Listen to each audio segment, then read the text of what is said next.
मैं चाहता हूं हम उसे सुने।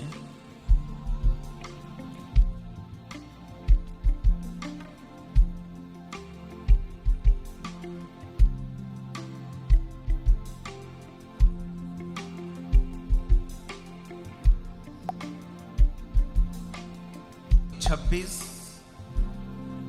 उसकी 41 आयत में लिखा है, जागते रहो और प्रार्थना करते रहो कि तुम परीक्षा में ना पड़ो।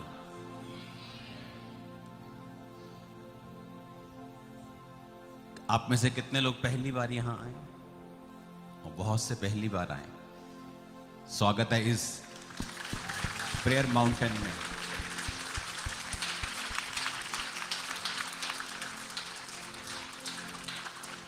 और क्या कहा? ये कौन कह रहा है यहां पे? कौन कह रहा है? प्रभु यीशु मसीह क्या कह रहे हैं?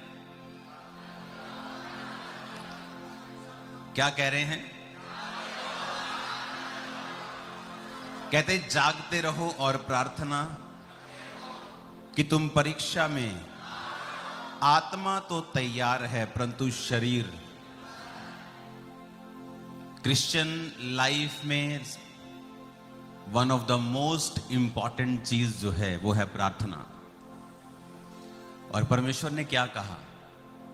उसने कहा अगर तुम प्रार्थना नहीं करोगे तो फिर क्या होगा? कौन सी परीक्षा? वो क्या है परीक्षा? परीक्षा तुम्हारे कंट्रोल में नहीं होती। तुम अपनी तरफ से तो गाड़ी सही चला रहे हो, पर कोई आके बीच में तुम्हें ठोक दे, उसे परीक्षा कहते हैं। आप मेरी बात समझ रहे कि नहीं? आप गलत नहीं होते, आप तो सही चल रहे हैं। इसे कहते हैं परीक्षा में पड़ना। और बाइबल कहती है कई प्रकार की हो सकती है। और जब आप प्रेयरलेसनेस की वजह से, जब आप प्रार्थना ना करने की वजह से परीक्षा में पढ़ते हैं, तो वो आपकी लाइफ का मोस्ट फ्रस्ट्रेटिंग मोमेंट होता है।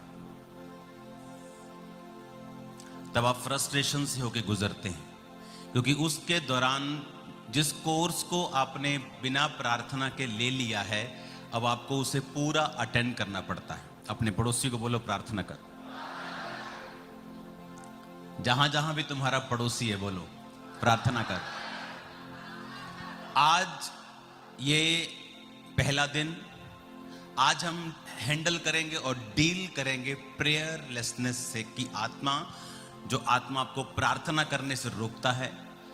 कल हम अलग विषयों के ऊपर प्रार्थना करेंगे, क्योंकि मेरा ये बिलीव है अगर आज आप यहां हैं और ऑनलाइन हजारों लाखों लोग उसे देखेंगे और देख रहे होंगे, अगर उनकी लाइफ में ये वाला मोमेंट कि प्रार्थना ना करने की आदत खत्म हो जाए, बहुत सी चीजें अपने आप सुधर जाएंगी।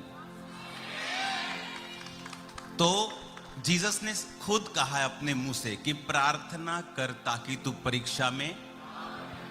बहुत सारे पास्टर्स व्यर्थ प्रार्थनाएं करते हैं अपनी कलीसिया के ऊपर, क्योंकि उनकी कलीसिया प्रार्थना करने वाली नहीं होती।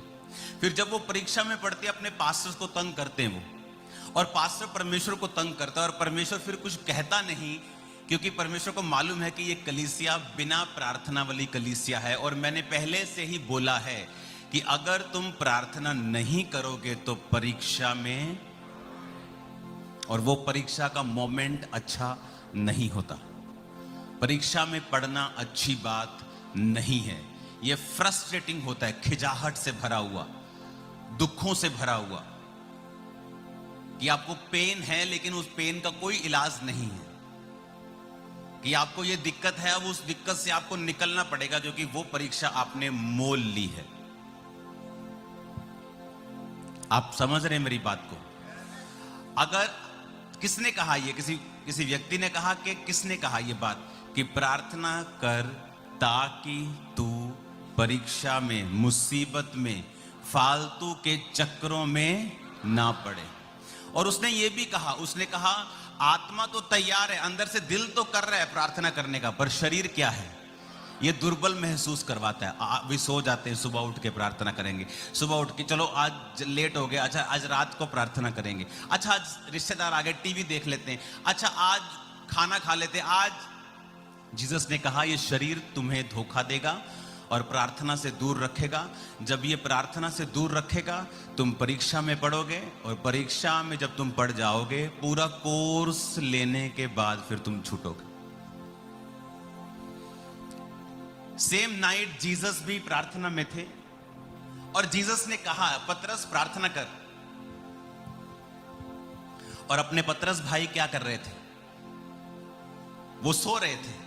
अगले दिन दोनों मुसीबत में थे, जीसस भी और पतरस भी। लेकिन बाइबल कहती जीसस अपनी परीक्षा से निकल गए थोड़े ही घंटों के अंदर, कुछ ही घंटे, पता है कि नहीं। यहां तक कि जब उनको क्रूस पर चढ़ाया गया तो जब वो मर गए तो बड़े हैरान हुए लोग कि इतनी जल्दी कैसे मर गए। क्योंकि क्रूस पर लटकाकर तो 3-3, 4-4 दिन मौत का इंतजार करते थे। उनको सांस की प्रॉब्लम होनी शुरू होती थी। क्रूस पर जब लटकाया जाता था किसी को तो मोस्टली वो आदमी हार्ट अटैक से मरता था, क्योंकि उसको सांस कम आता था लटकने के कारण। जब सांस कम आता था तो ऑक्सीजन सप्लाई कम होती थी, हार्ट पर प्रेशर पड़ता था, हार्ट फटता था और वो बंदा मरता था। तो उसमें टाइम लगता था। लेकिन जीसस के केस में उसने कहा कि इतनी जल्दी कैसे वो मर गया। क्योंकि जब तुम प्रार्थना करते हो वो चीजें, दुख क्या है, जल्दी खत्म हो जाते हैं। और पतरस प्रार्थना नहीं की और जैसे पतरस के जैसे लानत हो जो परमेश्वर को जानता हो, और फिर रोया। और कितने दिन परीक्षा में रहा आपको मालूम? कितने हफ्तों तक वो मानसिक पीड़ा में रहा, शारीरिक पीड़ा में रहा, फ्रस्ट्रेशन में रहा, दुखों में रहा, जब तक जीसस ने आके नहीं बोला क्या तुम मुझसे प्रेम करता है। और फिर छूटा वो जीसस जिसकी इतनी बड़ी परीक्षा, वो घंटों में छूट गए। और जिसने कोई लेना देना इतना नहीं था वो हफ्तों तक फंसा रहा। वो आप मेरी बात समझ रहे कि नहीं?